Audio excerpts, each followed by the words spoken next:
জয় নিতাই, জয় গৌর, জয় জগন্নাথ।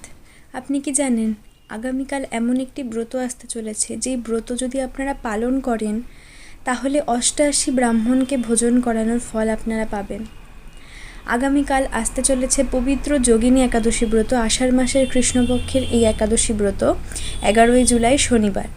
এই ব্রত পালন করলে ব্যক্তি মহাপাপী হলেও, পিশাচ হলেও সেই পিশাচজনি থেকে উদ্ধার লাভ করে এবং অবশেষে বৈকুণ্ঠধাম প্রাপ্ত হয়। তাই আগামীকাল সবাই আমরা এই ব্রত পালন করব।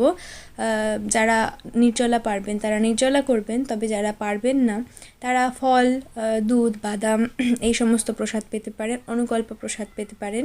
এবং সারাদিনটা চেষ্টা করতে হবে যে ভগবানের নামে এবং ভগবানের যে গ্রন্থ শ্রীমদ্ ভগবদ্ গীতা, শ্রীমদ্ ভাগবত পুরাণ, এই গ্রন্থগুলো পাঠের মাধ্যমে নিজের দিনকে অতিবাহিত করা, সবাই মিলে নাম সংকীর্তন করা এবং যদি সম্ভব হয় তাহলে রাত্রি জাগরণ করে ভগবানের স্মরণ করা। আর পর দিন অর্থাৎ রবিবার 12ই জুলাই সকাল 9:30টার মধ্যে পারণ, সূর্যোদয় থেকে সকাল 9:29-এর মধ্যে পারণ। জয় নিতাই, জয় গৌর, জয় জগন্নাথ।